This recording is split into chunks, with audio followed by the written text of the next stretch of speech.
Here is really cool. I mean, the most iconic car of the 50s is a 59 Cadillac. And you can see the biggest tail fins on a GM car ever made. And we have two 59 Cadillac coupes, one right beside the other. You can compare the front to the back and the back to the front.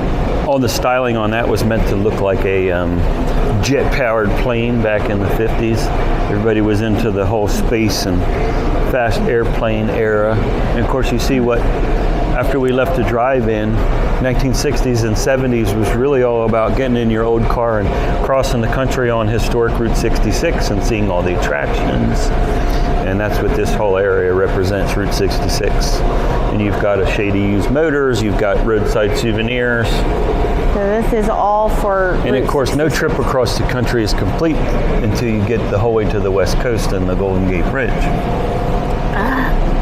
Okay, now it's making sense. Yeah, it makes sense. Yeah. So when you're over there earlier is east, and it kind of comes to the west. Oh, wow. That's very cool. That's what that whole theme was about how we decorated the walls with murals, traveling from the east to the west.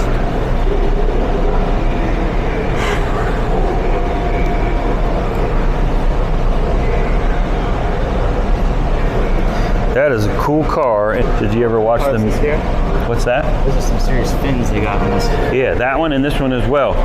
So this was the top of the 300G was the top of the line Chrysler, not only for power, but you know, styling and luxury. If you step back in here, you can even see how the interior, you got to see the interior in this 300G. It's so cool.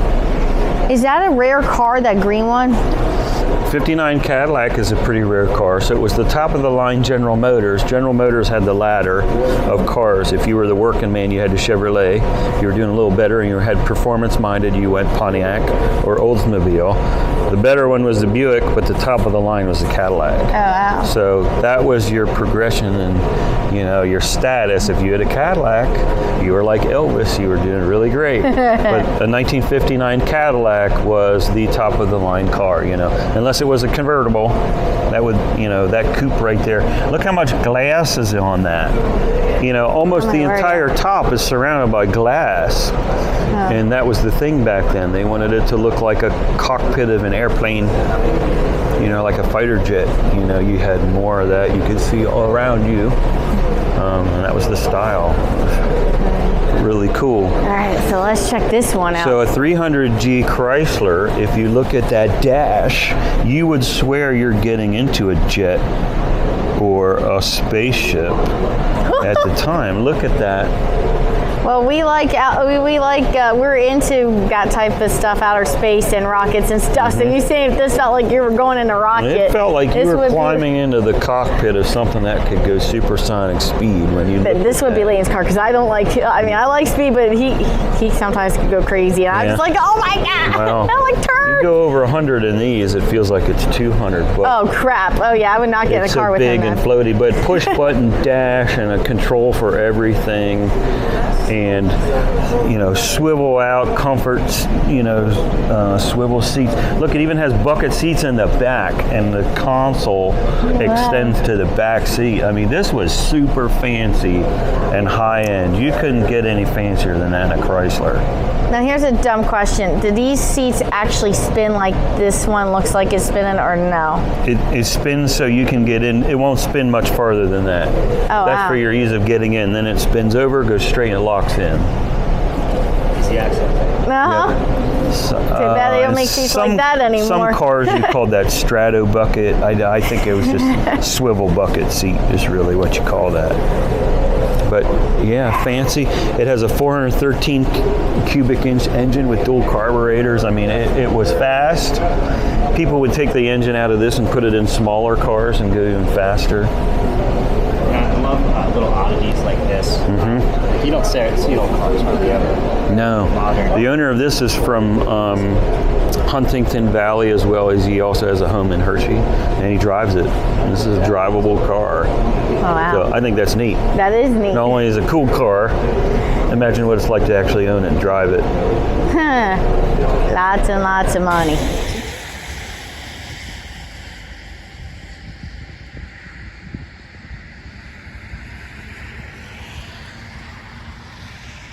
The world's largest collector of Tucker anything, cars, parts, literature, memorabilia, engineering drawings, pieces from the original factory. And he preserved all that stuff, and his family and foundation make gracious donations to this place every year, and they have donated all of that stuff, and they have put their cars, 3 actual Tucker vehicles out of the 51 ever produced are here on display. With a 4th one, we have a movie set car. It's not a functioning car, but it was in the movie. Yeah.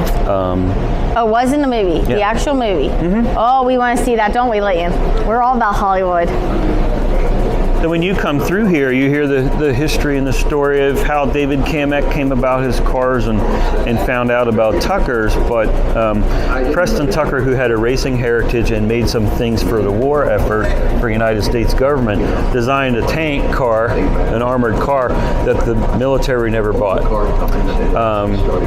From there, after the war was over, and his factory in Ypsilanti, which was next to his house where they were making gun turret parts for airplanes, he decided when this war was over he was going to design the most safe car and the coolest car and the fastest car people could buy. So he super engineered the Tucker 48. And is this how the race cars kind of started to begin then? Well, he knew his stuff. He knew how cars handled and weight distribution and about disc brakes, and he wanted to design a car that had safety features in mind, like padded dash, lights that steered towards your turn when it was dark, a car that could be rolled over and not be smushed, a car that had an engine in the rear that was down inside the chassis to give you lower center of gravity, and it could cruise and handle at 100 miles an hour. This was all so just futuristic at the time. It took a lot of money, a lot of engineering to get it started. So he was a great businessman, or he was a good marketing genius. He would advertise in magazines and did all this stuff. I mean, if you look at that car, nothing looks like that car or ever looked like that car. So they engineered this, but they were way behind and really weren't producing it, and they were overselling it right from the start. So they would sell the parts that would go on your car, like the luggage or the radio or the seat covers, and guarantee that when your car showed up at the dealership, they were going to put it in your car and you were going to move forward. Well, at the time in the 1940s, that was considered fraudulent, to take your money and not have a car produced for you. So he got wrapped up in court proceedings from the National Securities Team, SEC, and people were making him stop production to go see what was going on in his factory, and it was backed by the big 3, General Motors, Ford, and Chrysler, because I think they were all afraid of his competition.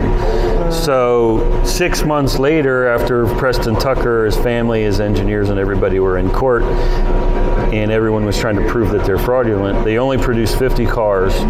When all that was over, he was not charged with anything fraudulent, but the production in the factory that the cars were being built in all got stopped.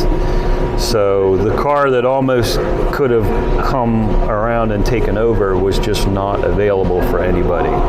So the 51 that were made are highly sought after, and they're here for everybody to see, including the story and other production engines and transmissions that had problems that didn't make it into a car, pieces and parts of suspension. There's a test chassis. This is a movie car. There were 4 fiberglass displays that looked like a car, some of which ran and drove, but this one did not, that were made for the movie, as well as real Tucker cars were in the movie, which was made in 1988. But a lot of neat engineering. This display over here that was made by Rob Ida showcases and shows you how that steerable front Cyclops headlight works. So you come over here and you get to the center and the light goes off. You have to be actually steering 10 degrees one way or the other for that light to go on. And then, of course, the more you steer, the farther the light goes into your turn. Oh, wow. For somebody to design that in 47 or 48 was pretty ingenious. Plus, it looks cool. It is cool. You want to go turn the wheel? Sure, he does.